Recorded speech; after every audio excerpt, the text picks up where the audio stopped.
Hello students, आज हम लोग पढ़ेंगे कोलाइडल स्टेट, कोलाइडी अवस्था जिसको हिंदी में कहते हैं। ठीक है, कोलाइडी अवस्था के बारे में सबसे पहले थॉमस ग्राहम ने कोलाइडल कॉन्सेप्ट को दिया था और इसमें सबसे पहले शुरुआती कॉन्सेप्ट यही था कि कोई भी सब्सटेंस हो इसका सलूशन बना लिया जाए। सलूशन बनाने के बाद इस सलूशन को फिल्टर करते थे। तो उस समय बहुत शुरुआत में फिल्टर पेपर की तो कोई व्यवस्था नहीं थी, तो उसके लिए फिल्टर करने के लिए एक यूज करते थे पार्चमेंट पेपर। कोई भी सब्सटेंस हो उसका सलूशन बना लेते थे, सलूशन को फिल्टर करते थे पार्चमेंट पेपर से हो। और जिस सब्सटेंस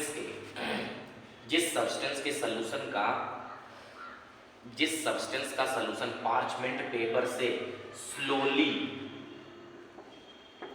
पास होता था, मतलब धीरे धीरे पास होता था, तो ऐसे सब्सटेंस को कोलाइड कहा जाता था। और जिस सब्सटेंस का सलूशन तेजी से पास हो जाता था उसको क्रिस्टलाइड नाम दिया गया। क्रिस्टलाइड को हिंदी में क्रिस्टलाब कहते हैं और कोलाइड को हिंदी में भी कोलाइड ही कहते हैं। ठीक है, ये जो क्रिस्टलाइड है ये दो वर्ड से मिलकर बना है, क्रिस्टल और आइड। क्रिस्टल मतलब हो गया क्रिस्टल और आइड मतलब लाइक, मतलब जिस सब्सटेंस का स्ट्रक्चर क्रिस्टल के समान होता है उसको बोलते हैं क्रिस्टलाब। और कोलाइड दो वर्डों से मिलकर बना है, एक कोला मतलब है ब्लू और आइड मतलब है लाइट, मतलब जिसका स्ट्रक्चर किसके समान हो या जिसका नेचर किसके समान हो, ब्लू के समान हो, उसको कोलाइड बोलते हैं। और दूसरा क्रिस्टलाब।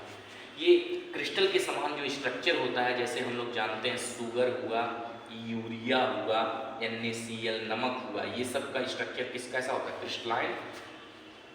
तो शुगर, यूरिया या नमक का सलूशन अगर बना लिया जाए वाटर में डिजॉल्व करके, उसके बाद अगर उसको फिल्टर पेपर या पार्चमेंट पेपर से पास कराएं तो बहुत तेजी से विसरित हो जाएगा, मतलब इस पार से उस पार निकल जाएगा। ये सब क्रिस्टलाब कहलाएंगे। और कोलाइड जो होता है ग्लू के समान होगा। जैसे नॉर्मली हम लोग जो ग्लू यूज करते हैं उसी को लेके वाटर में डिजॉल्व कर दें तो उसका जो लिक्विड बनेगा, मतलब सलूशन बनेगा, खूब गाढ़ा टाइप का होगा और उसको जब पास कराएंगे तो वो आसानी से पास नहीं होगा। तो ऐसे सब्सटेंस कहलाते हैं कोलाइड।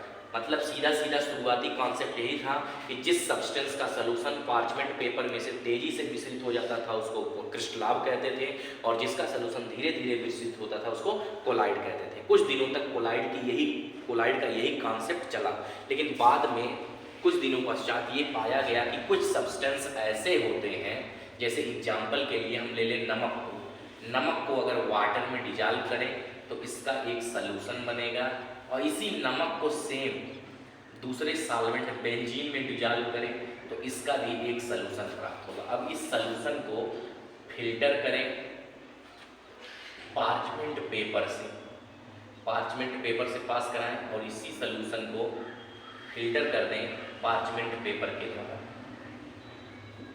तो ये पाएंगे ये वाटर में बना हुआ नमक का सलूशन बहुत तेजी से, मतलब रेडियली पास हो जाएगा, जबकि ये जो बेंजीन में घोला गया नमक का सलूशन ये बहुत स्लोली पास होगा।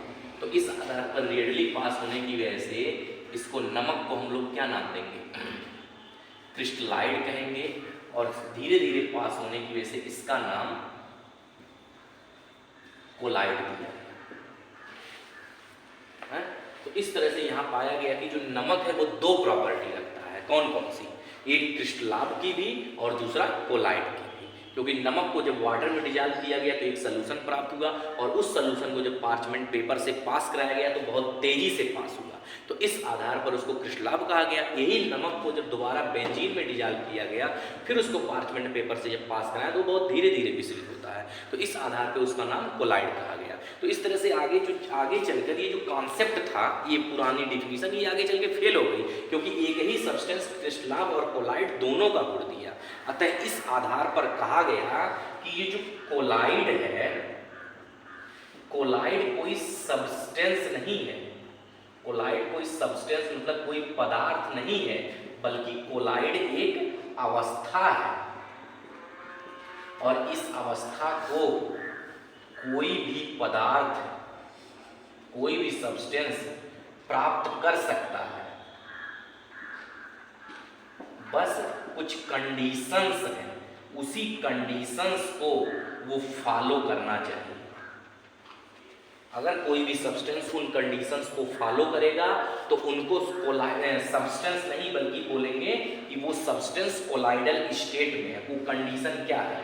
कंडीशन ये है कि जो पार्टिकल रहे, पार्टिकल की साइज 1 से 200 नैनोमीटर के बीच होनी चाहिए या 10 एंगस्ट्रॉम से